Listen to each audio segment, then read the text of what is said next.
പ്രതിപക്ഷ നേതാവ് രാഹുൽ ഗാന്ധിയുടെ ചോദ്യങ്ങൾക്ക് മുന്നിൽ അടിപതറുന്ന ബിജെപിയെയും കേന്ദ്ര സർക്കാരിനെയും രാജ്യം കാണുന്നത് ഇതാദ്യമായിട്ടല്ല. അതിന്റെ മറ്റൊരു പതിപ്പാണ് കഴിഞ്ഞ ദിവസം കണ്ടത്. വോട്ട് ചോരി, തീവ്ര വോട്ടർ പട്ടിക പരിഷ്കരണം എന്നീ വിഷയങ്ങളിൽ രാഹുൽ ഗാന്ധി ഉന്നയിച്ച ചോദ്യങ്ങൾക്ക് മറുപടി പറയുവാനോ എന്തിനേറെ മറു ചോദ്യം ഉന്നയിക്കാനോ കഴിഞ്ഞിട്ടില്ല. അതായത് രാഹുൽ ഗാന്ധി ഉന്നയിച്ച ആക്ഷേപങ്ങൾക്ക് കേന്ദ്ര സർക്കാർ തന്നെ ശരിവെക്കുകയാണ്. തെരഞ്ഞെടുപ്പ് ക്രമക്കേട് രാജ്യം കണ്ട ഏറ്റവും വലിയ രാജ്യദ്രോഹ നടപടിയാണ് എന്നാണ് രാഹുൽ ഗാന്ധി ഇന്നലെ പാർലമെന്റിൽ പറഞ്ഞു വെച്ചത്. വോട്ടർ പട്ടിക ക്രമക്കേടിൽ തെരഞ്ഞെടുപ്പ് കമ്മീഷൻ മൗനം പാലിക്കുന്നുവെന്നും തെരഞ്ഞെടുപ്പ് നിയമങ്ങളെ സർക്കാർ അട്ടിമറിച്ചുവെന്നും Rahul വിമർശിച്ചിരുന്നു.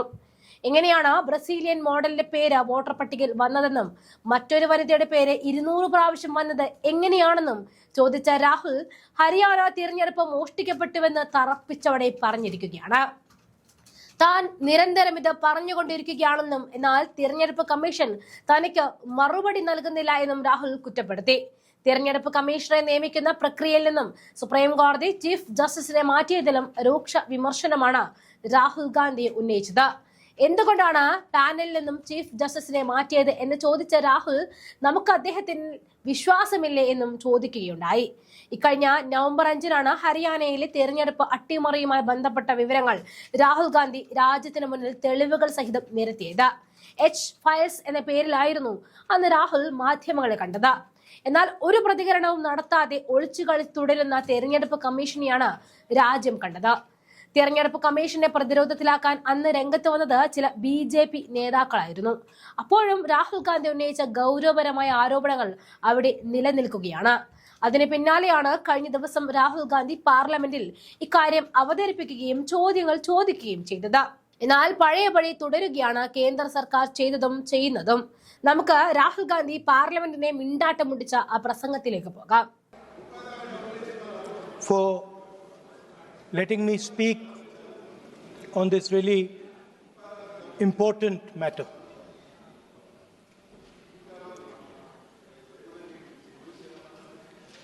Speaker sir, have you ever wondered why Mahatma Gandhi laid such emphasis on khadi? Why was it that he framed the entire Indian freedom struggle around the concept of khadi? And why is it that he only wore khadi? Because khadi is not just a cloth. Khadi is the expression of the people of India. It is the imagination, it is the sentiment, it is the productive force of the people of Aaj pehnau khadi. It is the expression of the people of India. Speaker sir, whichever state you go to, you will find different fabrics. There's the Himachali cap, Assamese gamcha, Banarsi sari, Kanchipuram sari, Naga jacket, and you will find that all these fabrics represent the people. When the people of Assam give you the gamcha, they're not just giving you a piece of cloth. They're giving you an expression. They're giving you a piece of their history, their tradition, their future, their imagination.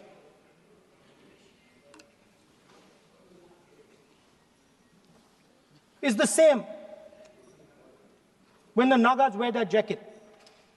When they come and see us, they make us wear the jacket, because they want us to be embraced by the fabric. But Speaker sir, these fabrics are beautiful. But if you look slightly deeper and you look closely at the fabric, you will find that each one of them has thousands of little threads embracing each other. A Kanchipuram sari might have a golden thread, but the golden thread means nothing without the green thread or the yellow thread near it. The other thing to notice about the sari or any other fabric is that all the threads are equal. No one thread is superior to another thread. They all come together. The threads cannot protect you. The threads cannot keep you warm. But when they come together as a fabric, they can keep you warm, they can protect you, they can express what you have in the heart. Speaker, sir, in the same way, our nation is also a fabric. It's a fabric made up of 1.4 billion people, and the fabric is woven together by the vote. Let me repeat it. It is a fabric of 1.5 billion people, and it is woven together by the vote. Everything that we see, in fact, this house where I'm standing today, the Lok Sabha, Rajya Sabha, Vidhan Sabhas across the country, Panchayats across the country, none of them would exist if the vote did not exist. We talk with great pride about HAL, BHEL, ONGC, Tejas, Chandrayaan. We have a list of things we say. Not one of those would exist without the vote.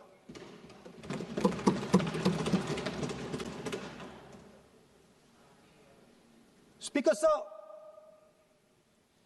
it is the idea that every thread, every person in the Union of India is equal that disturbs my friends in the RSS. They are happy to see the fabric, but they cannot stand the idea that every single person in the fabric of our country, regardless of what religion they come from, regardless of what community they come from, regardless of what language they speak, should be equal. Because they fundamentally do not believe in equality. They believe in a hierarchy, and they believe that they should be on top of that hierarchy. Speaker, sir, on the 30th of January, 1948, 3 bullets pierced the chest of Mahatma Gandhi. Nathuram Godse assassinated the father of our nation. Today, our friends do not embrace him. Today, our friends have pushed him away. He's an uncomfortable truth. But that's not where the project ended. You see, as I said, everything has emerged from the vote. All the institutions have emerged from the vote. So it's obvious that the RSS has to capture all the institutions that have emerged from the vote. So the project, after Gandhiji's assassination, the next step of the project was the wholesale capture of India's institutional framework.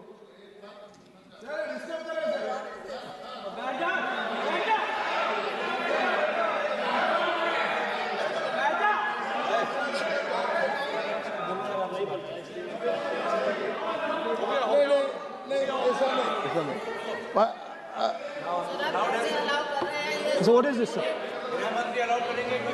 Sir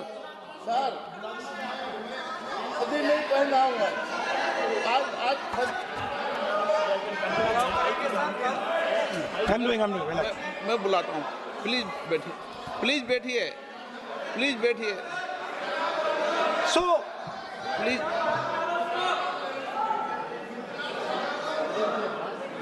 sir, आप बोले पर हाथ मत जोड़े।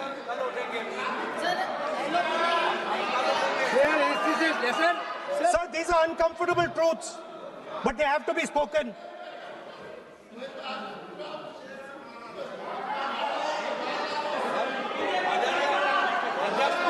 कितना खाती पैसे थे थोड़ा बता दे। So these are uncomfortable truths, but they have to be spoken. My friends don't like the connections I'm making. They're disturbed by them. It's obvious. Speaker, sir, so after the father of the nation was assassinated, his vision of an equal India, of an India where institutions belong to the people, had to be destroyed.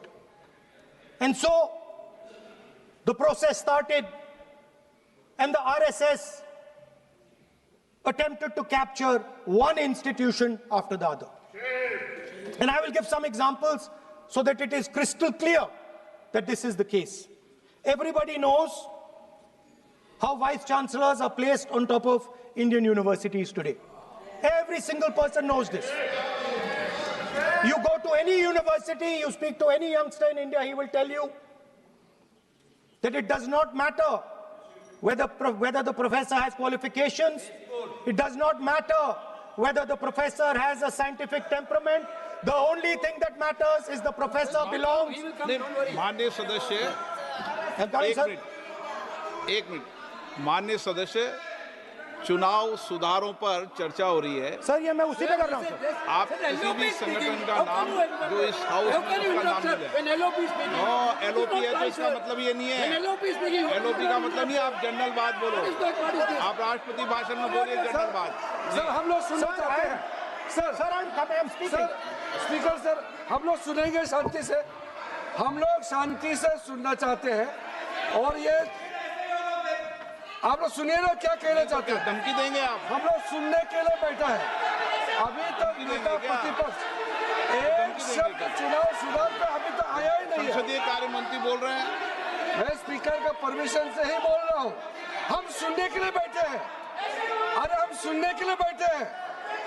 नेता प्रतिपक्ष चुनाव सुधार के लिए जो सुझाव देंगे सुनने के लिए तो हम बैठे हैं, लेकिन चुनाव सुधार को नहीं बोलते हुए कहा जो इस सदन से कोई वास्ता नहीं, जो संगठन उसका कहानी किसी और का बोलना ये कोई उचित नहीं है। समय बहुमूल्य है, समय का मर्यादा भी है, सबका सब यहाँ सुनने के लिए बैठे हैं और ये समय बहुत कीमती है। इसलिए हर एक पल अच्छा शब्दों का कोई अच्छा ज्ञान दे, सुझाव दे, सुनने के लिए हम लोग बैठे हैं। मेरा एक सीमित अनुरोध है नेता प्रतिपक्ष से, आप विषय पर ही रहिए। हम लोग सब बैठे हैं, गृह मंत्री जी भी सुनने के लिए बैठे हैं, लेकिन आप विषय पर नहीं बोलेंगे तो जो विषय तय किया गया है उसका क्या मतलब है। अगर चुनाव सुधार पर ही नहीं बोलेंगे तो फिर इतना समय सबका क्यों बर्बाद करना चाहते हैं नेता प्रतिपक्ष। Should I leave? Then you speak. Should I leave? You speak then. You speak. What is it? You are parliamentary affairs minister. You are a parliamentary affairs minister. You are disturbing the lobby. How can it be? You are a parliamentary affairs minister. You are disturbing the lobby. Subject में नहीं आपका lobby, आपका lobby subject में नहीं, ये विषय नहीं। The discussion, one second. The discussion is about the vote and electoral. The discussion is about the vote. एक मिनट सर मुझे बोलने दीजिए। एक मिनट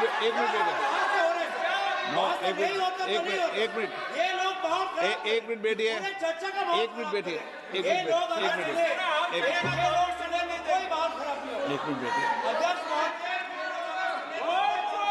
एक मिनट बैठिए, एक मिनट। माननीय सदस्य, मैं बैठे बैठे अनऑफिशियली बोल रहे हैं, उस विषय बोल रहे हैं, सदन की गरिमा को बनाए रखें। आसन को चुनौती देने का प्रयास मत करिए, ये ठीक नहीं है। Speaker sir, I want to make it very clear. Please. Speaker sir, I want to make it very clear. The discussion is about votes. The discussion is about the stealing of votes. The discussion is about the SIR, and I am framing my discussion about votes. Yes. And what is happening here is patently unfair. I am not being allowed to speak. I am being disturbed, and I put my protest here. I have done absolutely nothing wrong. I am talking about the subject. In order to capture the vote, you have to capture institutions. I am saying that institutions of India are captured, and I will come to the point, which is Election Commission is captured. So, the project of the RSS was to capture the institutional framework of the country, and I said how the education system has been captured. Vice Chancellor after Vice Chancellor after Vice Chancellor is placed not on merit, not on capability, not on scientific temper, but on the fact that he belongs to a particular organization. Second capture, which helps in destroying democracy, the capture of the intelligence agencies. We have the Home Minister sitting here, the capture of the CBI, of the ED, of the Income Tax Department. And the systematic placement of bureaucrats who favor their ideology and attack the opposition and anybody who chooses to oppose the RSS. That is the second institutional capture. And the third there are many more. I can go on. And the third institutional capture. What is this?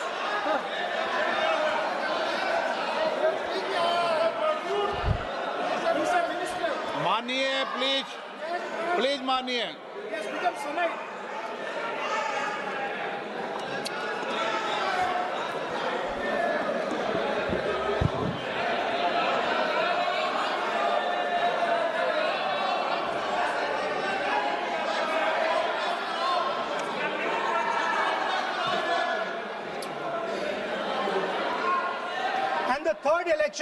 The third capture of the institution that directly controls the election system of our country, the Election Commission.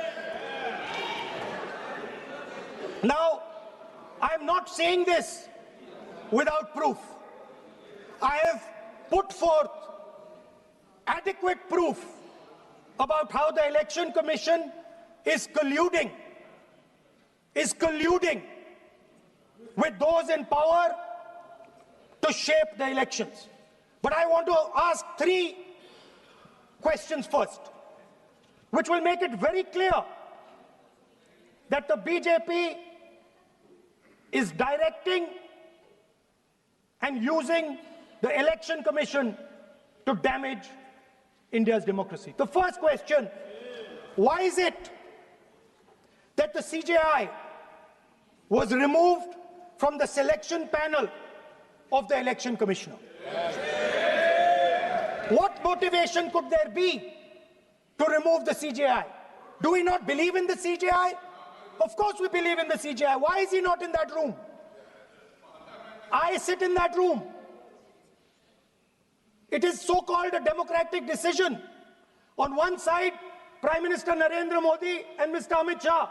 On the other side, the leader of the opposition. I have no voice in that room. What they decide is what happens. So the first question, why is the Prime Minister and Amit Shah so keen on choosing exactly who the Election Commissioner is going to be? Second question, and even more devastating question, no Prime Minister has done this in the history of India. In December 2023, this government changed the law. They changed the law to make sure that no election commissioner could be punished for any action they take while they are election commissioner. Yes. Immunity. Why would the Prime Minister and Home Minister give this gift of immunity to the election commissioner? Why would they need to give this tremendous gift that no Prime Minister has given ever before to the election commissioner? Yes. Mr. Shah is looking into the ceiling. Maybe he will answer this question when he speaks. And finally, why was the law with regards to CCTVs and the data that they contain changed?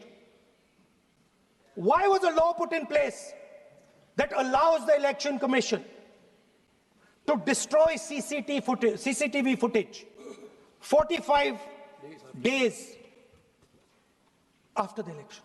What is the need? The answer given is it is a question of data. It is not a question of data. It is a question of stealing the election. Now, what is the result of this institutional capture? What is the result of controlling the Chief Election Commissioner and the Election Commission? First of all, we have a set of election campaigns that are tailored for the Prime Minister. 3-month, 4-month, 5-month long campaigns are taking place so that the Prime Minister's schedule can be fitted in to the program. Second, we have a Brazilian woman who appears 22 times on the voter list of Haryana. Please. No. 22 times this lady appears. एक minute please एक minute. आप नेता प्रतिपक्ष है, मैं इस तरीके से सदन की कार्रवाई नहीं चलने दूंगा. ये सदन है, सदन की गरिमा को बनाए रखें. आप सदन की गरिमा से बोलेंगे तो ठीक नहीं, जैसे सदन नहीं चलेगा. नो, गलत तरीका है आपका, नहीं होगा. आप ले रहिए, आप ले रहिए. नहीं, माननीय प्रतिपक्ष के नेता, आप पहले अपने सदस्यों को समझाइए. नहीं चलेगा, नहीं, ठीक नहीं है. नो, नहीं, बिल्कुल नहीं चलेगा. अगर आप सर माननीय प्रतिपक्ष के नेता, आप अपने सदस्यों को गरिमा समझाइए. सर, बट ये तरीका आप इतने सालों तक यहाँ पर हैं, ये तरीका उचित है क्या? सर, विरोध का तरीका होता है, लेकिन ये उचित तरीका नहीं है. तरीका इधर पे नो, उधर का तरीका क्या है सर? नो, सबका तरीका उधर से होगा, उधर से भी बोलेंगे, इधर से बोलेंगे, सब जगह से बोलेंगे. Speaker sir, I don't agree with the showing of photographs here, but it is a reflection of our democratic structure. This is what is happening in our democracy, that you're not allowing us to show. This Brazilian woman has appeared 22 times on the voter list in Haryana. And not only that, there is one woman whose name has appeared 200 times, more than 200 times in one booth in Haryana. And it is very clear, and I have proven without doubt, that the election of Haryana was stolen. And the theft was ensured by the Election Commission of India. I've said it again and again and again. Now, nowhere has the Election Commission answered my questions. The Election Commission has not told me why this lady's picture has appeared on the polling list. They have not told me why lakhs and lakhs of duplicate voters are existing. They have not told me why a BJP leader is coming from Uttar Pradesh to vote in Haryana. These are straightforward questions. And there is clear proof which I have put in front of the country.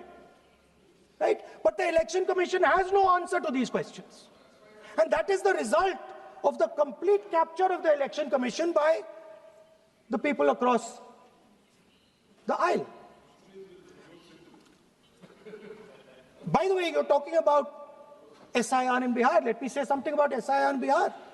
Why is it that after the SIR in Bihar, 1.2 lakh duplicate photos are existing in Bihar, in the voting list? If you've cleaned up the voting list, why are there 1.2 lakh duplicates in Bihar? And we've not just proven this about Haryana. We have proven this in Karnataka, we have proven this in Maharashtra, and I'm absolutely certain this is how you're winning elections in Madhya Pradesh, in Uttar Pradesh, in Bihar, across the country. Now, so what I'm putting on the table is, it is very clear that you've captured the institution. I've shown the mechanism of that capture. I'm also showing you how the Election Commission is doing things that are completely out of line. I'm not getting any answers. Right? So now let us come to how, when we are talking about electoral reform. Electoral reform is very simple. The point is, nobody wants to do it. The government doesn't want to do it. What does electoral reform require? What we've been saying. Number one, give machine-readable voter lists to all political parties 1 month before the election. That's the first step. The second step is take back the law that allows the destruction of CCTV footage. Very simple, not difficult. While you're doing that, also tell us what is the architecture of the EVM. Give us access to the EVM. Let our experts go and see what is inside the EVM. Till today, we have not had access to the EVM. We are not shown the architecture of the EVM. We're not physically allowed to go and see an EVM. Give us the architecture. Give us access to the EVM. And finally, please change the law that allows the election commissioner to get away with whatever he wants to do. That's all the electoral reforms you need. And I want to assure the election commissioner that they might be under the impression that this law lets them get away with it. Let me remind them, don't worry, we are going to change the law, and we are going to change it retroactively, and we are going to come and find you. Right? So this is the situation that the country is faced with. You know, everybody says to us, India is the biggest democracy. Actually, I was thinking today, we're not just the biggest democracy, we're the greatest democracy. And I'm not saying it just like that. I'm saying it, America calls itself the oldest democracy. But the democracy that weaves together the largest number of people, the largest diversity of people, the largest number of languages, the largest number of states is this. And so our most powerful asset, the thing that stitches together the entire concept of modern India, stitches together the fabric of modern India, brings people together, allows them to build this great nation, is being attacked by these people.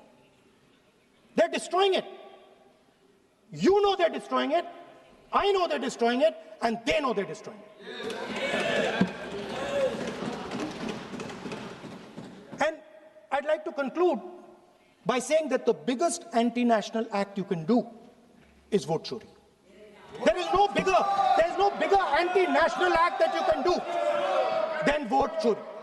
Because when you destroy the vote, you destroy the fabric of this country. You destroy modern India, you destroy the idea of India.